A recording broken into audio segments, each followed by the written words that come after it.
Are we about to enter the new Roaring Twenties?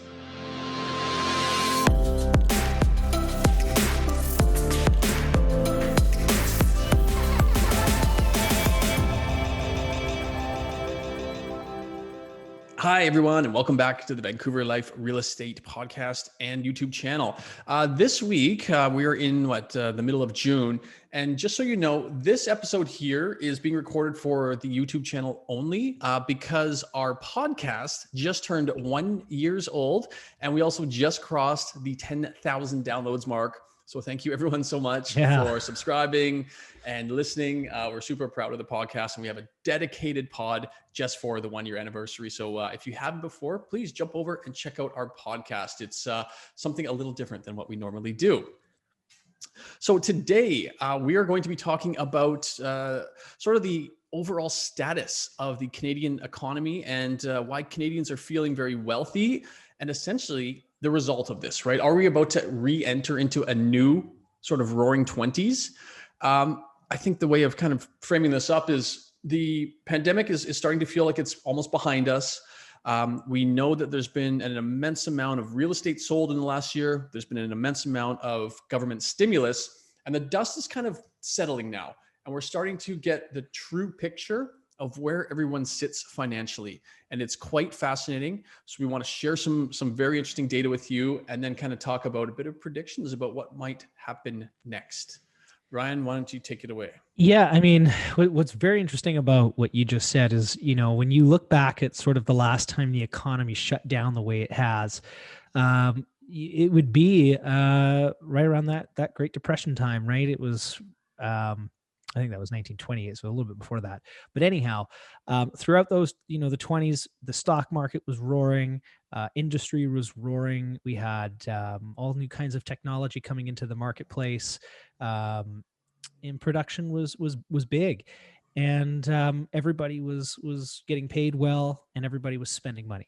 And so when you look at that scenario, and then you fast forward 100 years and you put us to where we are today, it sort of begs the question. We're coming out of a crazy depressed economy, of course, pandemic related, but we got to beg the question, what's the net worth of Canadians in today's day and age? Is it substantially more than where it was? And what are they going to do with it? Right. And I think the first thing we should probably talk about is that Canadian household net worth, it soared in the first quarter of 2021, which is kind of a weird thing to say, considering we were all locked down and there was very little economic movement happening in the marketplace. But real estate, of course, was doing something completely different. It represented over 3/4 of the gains in that wealth, which is way higher than normal, right? And in doing so, Canadian households saw their net worth rise in total to 13.7 trillion. That's no small number, right? It's obviously a massive number, and it is a new record high. So right now, as of Q1 2021, that $13.7 trillion in household net worth, that is an all-time high. Canadians have technically never had more wealth than right now. So what are they going to do with it, right? And I mean, that's the begging question. But before we get there, let's maybe break it down a little bit, right? Because Stats Can only provides data going back to I think it's 1990, and since then, this is the largest annual growth rate, right? I mean, when we see wealth grow by more than a fifth of its total current value, especially during a recession, that's fascinating numbers, and I want to know why, and I want to know where it's going, because when you go back 100 years, people went nuts in the 20s. It was the Roaring 20s for a reason, as the Great Gatsby. Those are the years of humongous spending, right? And they had a lot less things to spend money on. Is also something to consider, right? They had a lot less travel options and a lot less gadgets to buy. But to kind of accentuate, Ryan, what you just mentioned about that fifth, we're talking about in the past year, 1 year, we saw a 21.5% increase in household net worth. We're talking about $774 billion in gains in 1 year. And of course, obviously this is based largely on household values, because we saw just 6% of that happen just last quarter. Wow. So we're averaging just over 5% a quarter for the last year, to hit almost 22% or $770 billion. So people are feeling extremely well off, or at least house rich right now. And it's happened so quick too. I think that's going to really affect people's mindset, because some people think this stuff goes on forever, right? So people are feeling like, holy cow, I've just increased my wealth by at least 20% just in my household. Maybe they want to dip into that. Well, I can tell you, like, just right now, like last night, for example, my wife was talking to me about, are we going to travel to Mexico, or are we going to travel to Hawaii? Where are we going to go? Because we're dying to go somewhere, right? So that's one part of it. But I think the other interesting part of what you just talked about, Dan, was that all of that happened while Canada shed roughly 3 million jobs, right? And representing nearly 16% of employment across the entire country. So, I mean, when you see those kinds of numbers and then you see wealth moving on the other end, like, how much did the government put into the economy here? Yeah, it's great that you brought up jobs, right? Because yes, we've touched on households, and it's, you'd have to, as they say, be living under a rock if you haven't heard that houses prices have increased in the last year or so. Mm-hmm. But jobs, like you mentioned, there was the 3 million jobs lost in right when the shutdowns happened, right? March, April of last year. The hit to that labor market, it was something like 9 times greater in just those 2 months than during the entire financial crisis of 2008, 2009. But this is what, Ryan, we talked about this a lot, and we talked about this a lot early on. And this is what was a crucial thing that was kind of overlooked by a lot of economists, and maybe even the government, as to why they started to overstimulate so early. Something like 40% of Canadians, or employees rather, in Canada are considered the higher net worth earners, which is about $30 an hour or more, right? That kind of equivalent. So we talked about a 16% hit in employment, but that group, the high earners, only saw about a 4% decline in March and April. By June, it had fully recovered. And here's the kicker. Today, those employees are earning 10% more than they were just pre-pandemic, just 16 months ago. That's a lot more. That's a lot more. A 10%, if you could take your salary right now and add 10% to it, it would be huge, right? And I think for that's probably the case for most people. The other thing to consider here too is that the vast majority of people that were affected by the pandemic were the lower income earners, the people who really were not going to be buying homes in the first place, disposable jobs, part-time jobs, all that kind of stuff, right? Yeah, we definitely talked about how those jobs, the intellectual work, the specialized work, the professional work, is largely, or was largely, incubated because a lot of that work could be done remotely, or could be done without having to be present with other people, right? And I think people worked very hard during that time. A lot of people had a hard time turning off the work, because working from home is a very difficult thing to do. And as a result, I think you're seeing, higher incomes as a result of that. People have actually had maybe more time to spend on their job than they thought they were going to have, right? That's it. A lot less commuting time will definitely contribute to that. And a lot less going to the gym, a lot less seeing your parents, a lot less seeing your friends. You're not going out for dinners. So what are you going to do? You're probably going to work. If you got a job, you're going to work, right? Yeah, I know I did. Yeah, exactly. So I mean, go ahead, Dan. Go ahead. Okay, sure. So then this obviously leads into the household disposable income, right? So the data's in for Q2 2020, and that's when we saw, the GDP across Canada shrink like 13%. which was something like 3 times greater than any other recorded drop in history. Wow. As we know, everything was shut down, right? Things were kind of on pause, right? So the numbers are extreme, but they're short-lived. Yeah. Interestingly, during that same Q2 of 2020, household disposable income surged by 16%. Is that curb related? That's got to be like, there's some free money in there. It's got to be. Well, here's the thing. I think we've touched on the government kind of overstimulating quite a bit. And here's a perfect example of that. So Q2 2020, labor income, declined by $20 billion nationally. During that same quarter, the government transfers to households hit 70 billion. Over 3 times. Well, it's over 3-to-1 payout for lost income during that quarter. I mean, I get the prices rose in some things, but that's an exceptional payout. Yeah. That's better than severance in if you worked for somebody and you got canned, right? Like that's it. Good point. I don't get, well, anyways. So another interesting, sort of outcome or unexpected result here is when people were locked in their homes, they're getting overstimulated from the government, they're earning more money. A lot of people paid off their high interest rate credit cards and loans. A lot. That's being fiscally responsible. Mm-hmm. That's bad debt, and getting rid of bad debt with government money or free money. Smart move. Yeah. Why wouldn't you? You know, and this resulted in something like 18% reduction in loan balances from their peak levels. Well, bravo.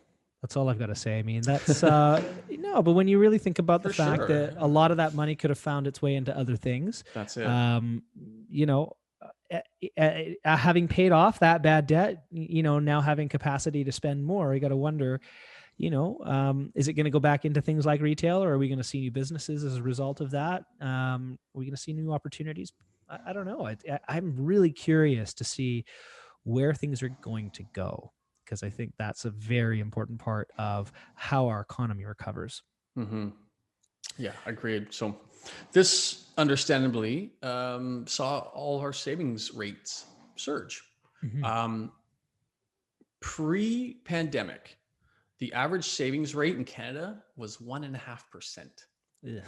Yeah, right. That sounds very low. Yeah. But that was it. That was the average. That was the norm. It hit a high of 27% during that Q2 that we talked about. Right? People are just saving. If you can't spend, you save. It really goes to show how people react in that situation. Of course, a lot of people, I think, sorry to interrupt, I think a lot of people too might have been a bit of a protectionist, right? They didn't know what was next. Just hoard your money, hold onto what you can, right? So understandably, people weren't spending on frivolous things. Yeah. And I the other thing that's interesting too is, I'm wondering if the 1.5% versus the 27%, I mean, of all the free time you have in your day, you've probably got 27% of your day available for you to go spend money while you're not working or doing other things, right? Yeah. It's just an interesting take. Sure. If you're not spending the money, you're just going to tuck it away. And that probably is relative to the amount of time that people spend out in the economy. Yeah, good point. So it has calmed down. It's more like 13% now, but that is still so much stronger than 1.5%. So wait, are you saying we're coming out of this pandemic in a better state than when we went into it? The vast majority of Canadians are far better off financially than they were pre-pandemic. Yes. So then, using that same logic, theoretically looking at the next few years should be pretty good growth for the economy. There's a pretty good starting point for recovery here. Yeah, yes and no. Think of where we are. Like, let's kind of, summarize what we've just gone over. Yeah. We've got people that have tremendous equity in their homes that have seen an average of 25% since pre-pandemic. Mm-hmm. The high income earners are earning more than they were 16 months ago. Yeah. Credit cards are now largely paid off. Government stimulus still in effect. We've got record levels of savings, and we're still in this incredibly low interest rate environment.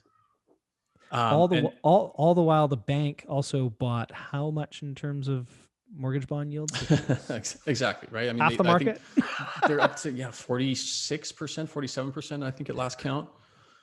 So understandably, people, and hey, we're recording this on June 16th, right? Yesterday, phase 2 happened here in BC. So things are opening up. Coincidentally, the BC Ferry site crashed yesterday for about 12 hours. So I don't know if everybody's booking their vacations on day one here, but clearly I think that's a bit of an indicator of what we can expect here, right? Mm-hmm. People are feeling wealthy. They've been locked in more or less for about 16 months here. I mean, who's not going to want to go out and kind of enjoy some time and feel like they've come out of this pandemic and kind of reward themselves? Yeah. So I think if you look at that, then the result is likely going to be something like, is it any surprise that you can't rent a vacation property anywhere in BC right now? Is it any surprise that you can't find a booking for BC ferries? Is it any surprise that, even look at RVs, and if you look at, campsites and things like that, that whole industry is exploding. Yeah, And I I don't think think it's going to stop for some time. I totally agree. I mean, look at people's sort of behaviors during the pandemic, right? Obviously, people wanted that living space that was improved or kind of or just something more livable. For example, if the pandemic were to continue longer, if there's something new and worse down the road, they kind of wanted to ensure that they loved where they lived. But of course, the amount of vacation properties that were purchased in the last year was tremendous. And same with like recreation vehicles, like you talked about, the amount of RVs and stuff that people bought because they thought, okay, cool. We're not cool, but we're landlocked. We're in our province only. How much fun can we have here with all this excess money? Yeah. But yeah, now moving forward, like you touched on, I think the vacation numbers are going to absolutely soar. Yeah. People's, obviously the restaurant industry, something on the news yesterday. I mean, they can't hire fast enough for the demand. I gotta say one thing. Yeah. Yesterday, I just mentioned earlier in the show here that we were looking at vacations last night, and I thought spring break of next year was going to be the absolute worst time. It just goes to show that actually the prices for spring break, which are typically the highest, next to maybe Christmas all year, were the same prices all throughout the year. Oh man, So not surprising. like it was. I mean, they've got to make up for some lost time. There's no doubt. But I also think people are going to be willing to pay it because they can.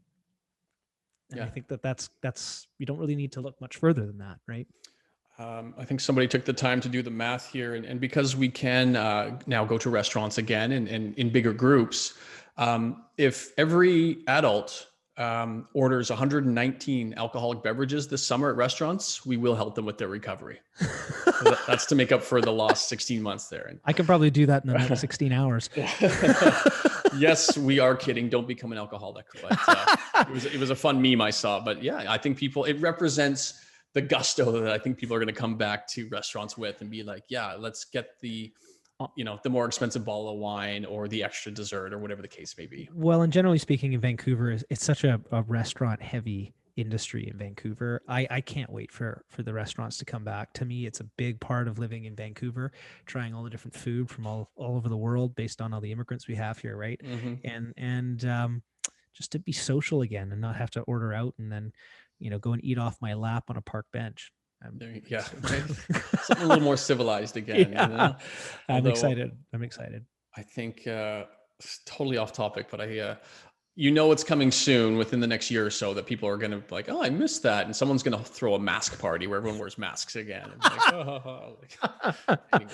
Yeah, right. But, like even Kelowna, for example, right? You want to go to wine country this summer? Hard to find a room under $500 a night now. Good luck. And the wine, you think the wine's going to get cheaper? Yeah. So realistically, I think what we wanted to share today is, a bit of a snapshot of what's happening across our lovely nation here, where people are sitting and feeling financially. And realistically, I think, like I said, vacation properties are going to continue to go. I think recreation vehicles, I mean, even boats are in bidding wars now. My parents are avid sailors and boat owners, and they just sold one. They're trying to buy another one, and it's very difficult. Wow. Restaurants, I think, are going to thrive finally again.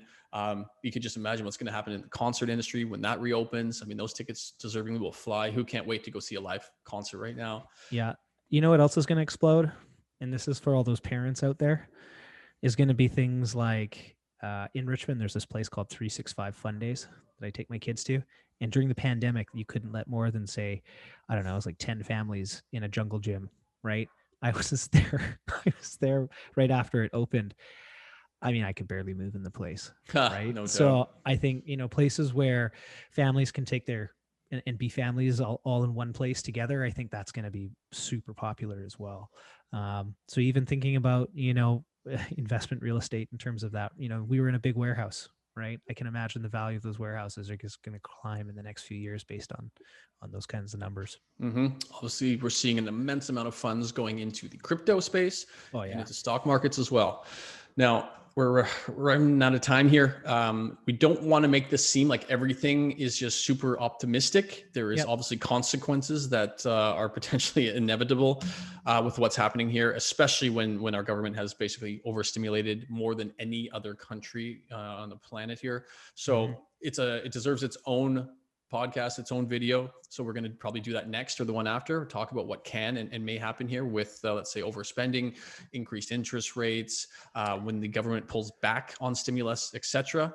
And the big one, Dan, the big one we got to talk about, which is what happens if they don't hit their immigration numbers, because you can recover well so long as you're bringing in new population, new taxable revenue, all that kind of stuff. But that depends largely on making sure that they hit those immigration numbers. And if they don't, what's next, right? Because last time I checked on the last pod, we were hoping to hit 401,000 people by the end of this year. It looks like it'll be much closer to 300,000, right? Big gap. Yeah. So what does that mean, right? Because, if we're looking at paying back a lot of this money that's been paid into the economy from the government, we're going to need more people to do that. Perfect. Well, thank you everyone so much for watching this episode. It's going to be a beautiful week. Go out, hit that restaurant. We all deserve it. And I'm sure the owners will appreciate it as well. And don't drink 119 drinks in one sitting though. Not over 2 months. Okay. Wait, that's a achievable target for the end of August. Okay. Labor Day weekend. That's awesome. Kidding, not kidding. But thanks as always. Please subscribe and we will see you guys on the next one. Ciao.